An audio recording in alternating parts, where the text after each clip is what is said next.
I'm Leanne Tran, psychologist who's worked with families whose kids don't fit the mould for almost 20 years. I've worked with children for decades, but I know parents are the real change makers when it comes to their kids. Having 3 kids of my own means I know it's not easy. Parent Like a Psychologist is all about simplifying how you support your kids with psychology information filtered through years of experience to take you from overwhelmed to confident. Come on in. Welcome to another episode of Parent Like a Psychologist. I'm very excited to be talking about this topic today, which is about how to get your demand avoiding kids to do stuff.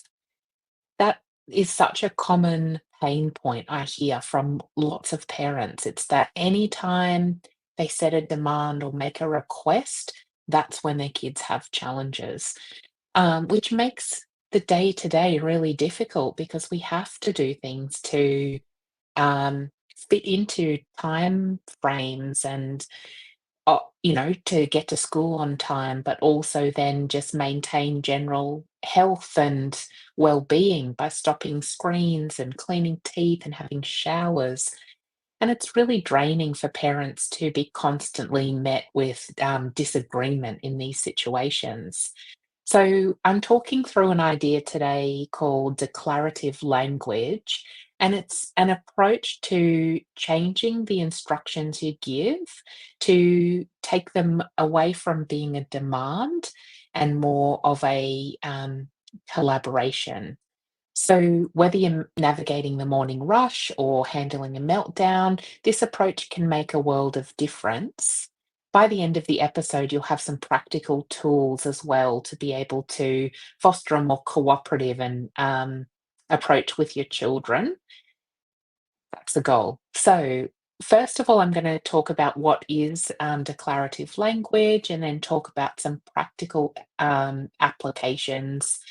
I'm going to give some examples too, and then talk about how to overcome some of the challenges. Lots of this resource is based on a book that I use a lot in my work, the declarative language. Sorry, I turned away from the mic. The Declarative Language Handbook. I don't have it with me at the moment, which is strange because it's so useful. I have 2 copies. I will put a link in the notes for people who want to have a look at it as well. I don't know whether they have them in libraries yet, but it's not particularly expensive. So I think if this is an area you're struggling with, it's worth looking into.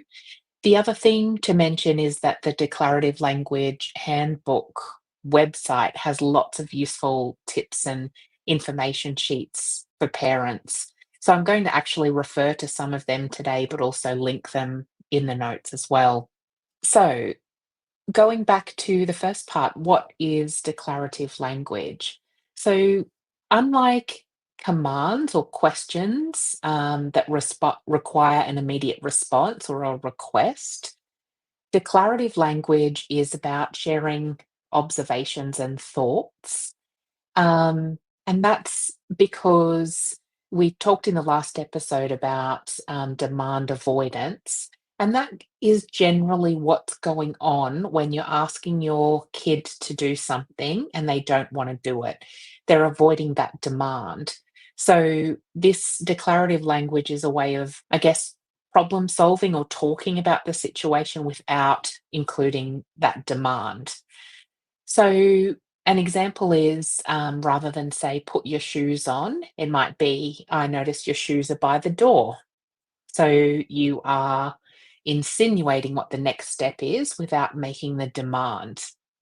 It's a really subtle shift, but it encourages your child to think about the situation on their own, engage in problem solving, and potentially make their own choice about what they're going to do. So, the beauty of it is that because it's suggestive and collaborative about solving the problem together, in that case, it's not having shoes on, it takes the power battle out of the situation. So when we make observations instead of making a demand, we give our kids the space to make their own choices rather than feeling forced into doing it. I was talking to a child a little while ago who, when I asked them to do something, said, "Well, like obviously I don't want to do it now because like as soon as you, I was going to do it, but as soon as you asked me to do it, I don't want to do it now."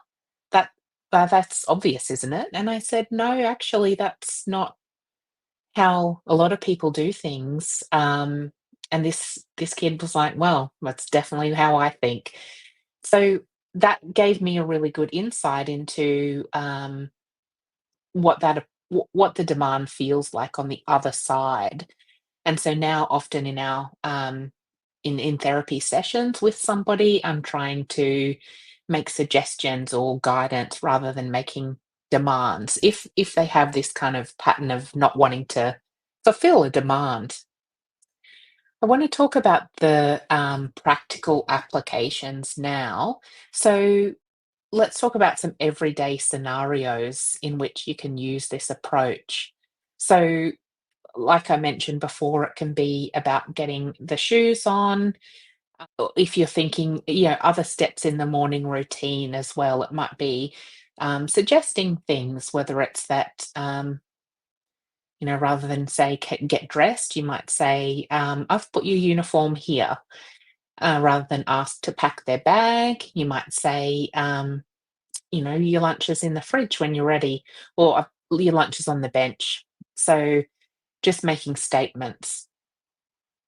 Imagine also in the homework scenario as well. So rather than saying it's time to do your homework, you might say, "I can see your spelling books on the table ready for some learning." So it invites them to take part without feeling pressured. Another example is, so we've talked about, times during the routine, you can put this stuff into place. We've talked about specific activities like homework. You can also use it in social situations as well. So, for example, when maybe your child's playing with their friends, and rather than saying, share your toys, or make sure you share, or let them have a turn is a common one I used to say.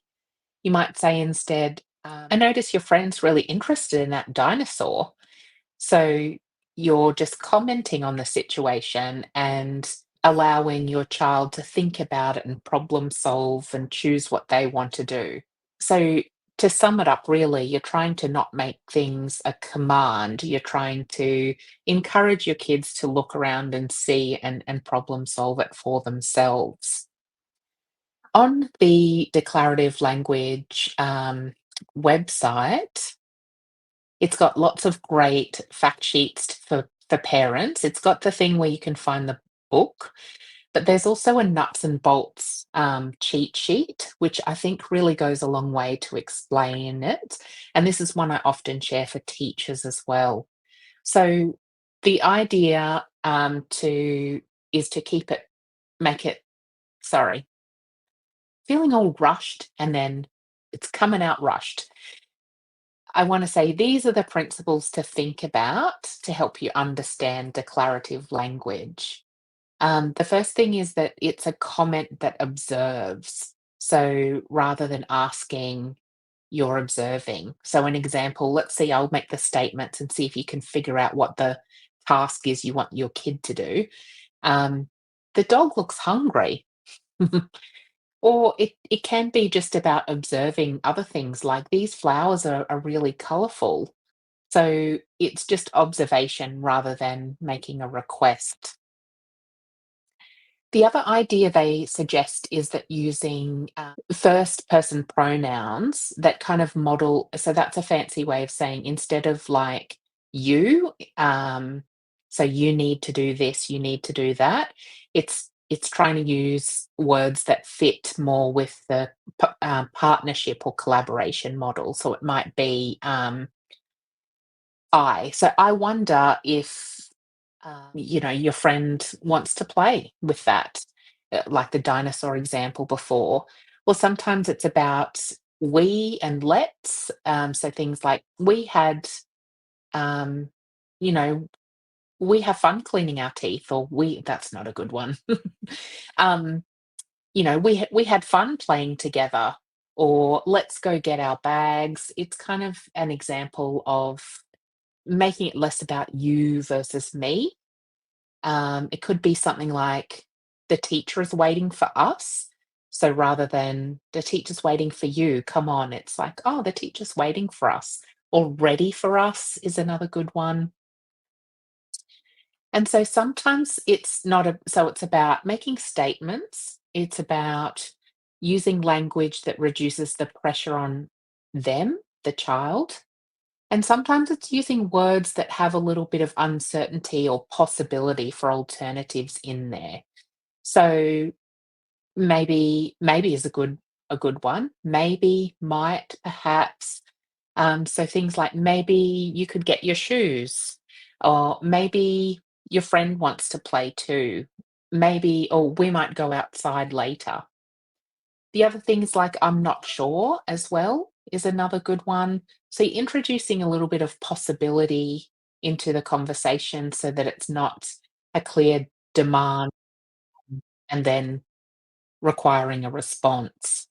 The other thing is talking about like thinking words. You can use that in there. So that's things like on the example, think, hope, remember, forget. So you might say something like, I think it's time for shoes. Um, I wonder if you need to put your shoes on. So talking about rather than making it a direct request, you're kind of commenting on what you're thinking about, hoping for, wishing, wondering, that kind of thing. It can take a little bit of time to get used to using this type of language. So don't be too put off if it doesn't work immediately or if it feels really clunky or unnatural. Some of that is about feeds into the next part I wanted to talk about, which is overcoming challenges. So you might wonder what if your child doesn't respond straight away. And it's important to remember that this is a new skill for you both. So you are going to need some practice before it comes naturally. And your child might need some time to adjust to this new way of communicating as well. So try and give it time, stay patient, and just be consistent with it so that you can both get used to the idea. If you're struggling with consistency, because that can be hard when you're trying to change a skill, try using the language in specific routines first. So maybe for the routines that are more tricky in the day, whether it's the bedtime routine, for meal times, or maybe the morning routine as well. I think it could be a good idea to have a look at the examples on the website and then come up with a couple of phrases that you might be able to use. So it's almost like a go to script that you have to try so you're not thinking about it in the moment and trying to do it all at once. Once you have got used to that, you can start kind of generalizing it out to your language in other areas as well. Also, for your information, there's on the website, there is also some notes about what to do if your child doesn't respond very well, and it's got some of the common challenges that underlie kids. You know, it tells you what's going on in a kid's mind as you're giving instructions, and it's that understanding of what's going on in their mind that can help you overcome why it's not working. It's also linked are some examples for things that you can, use in different situations. So, some that are more direct and some that are less direct, and this lets you adapt it for what your individual child needs, because some kids are really sensitive to demand, so they think they need things to be incredibly, um yeah, whatever the opposite of direct is. They need almost no direction in it. Whereas some kids find that that's tricky because the generalization and the hinting at at the topic is hard to understand. And so, if there's somebody who's literal, they might need a more direct version of this declarative language. So, that's another um, fact sheet that's available as well. So, these are all linked, but the beauty is that you can download them and print them and put them near where you need the reminders to be able to do it at home. I think in general, then, these tips and tricks I've provided a little bit, but these are a bit of a summary. So some of the quick tips you can use to get started are to use phrases like, "Oh, pause here." If you have a pen handy, you can write these down because this is doing some of the stuff for you. Um, Use these almost like prompts that you can fill in the rest about the task later. But some of the phrases are things like, "I wonder," or "I notice," to frame your observations. An example is, "I wonder if we have everything we need for school tomorrow." That's a really great example because it uses "I wonder," but then it also talks about "we" instead of just you to the child. Remember to allow pauses is the other good tip. Once you make a statement, give your child time to process and respond because it's in those moments they can first of all, overcome, they have a chance to process the information. It may take them a little while, but they also learn to think critically and independently in a way that helps them solve problems. So that's a really good thing that they're doing and developing. So give them time to do that. And then the last option is to encourage independence by giving choices. So instead of where you put your jumper on, it might be, "It's cool outside. Do you want to wear your blue jumper or that jacket?" It's giving options. Um, Again, that's a skill that lets your child make decisions and learn problem solving. But we also know that choice and control reduces challenging behavior. If you've been around listening to me for long enough, you will have heard that before. It's one of the big things um, I want all parents to know. So the more you can give that choice and control, the more your child will be on board with stuff. We all want to control our lives, and sometimes kids don't get enough of it. So trying to collaborate, in summary, this declarative language idea is about making the communication more collaborative, so you're working together to solve problems. You're moving away from commands more to observations. So it's more of a cooperative environment and respectful environment without that power dynamic, which is what leads to the power struggles. I'd really love to hear how it goes for you. Feel free to share your experiences or questions on the Instagram posts that go with this podcast episode or on if you watch it on YouTube. I would love to hear your experiences, and so would other parents as well. And really, my last big tip is to check out the resources on that web page because it's super handy to refer back to the tips when you're trying to change how you naturally do things. So, thanks so much for joining me today on Parent Like a Psychologist. Please share this with other families you think might benefit from it because it's such a big topic and a question that I get asked, at least once a week by families. And then you can tune in for next episode, which is really exciting for me because it's an interview with a guest who is neurodivergent with ADHD, talking about their experiences growing up and provide some really good insight for us as parents to use with our own kids. So, thank you so much for joining me again, and I will look forward to chatting with you next time.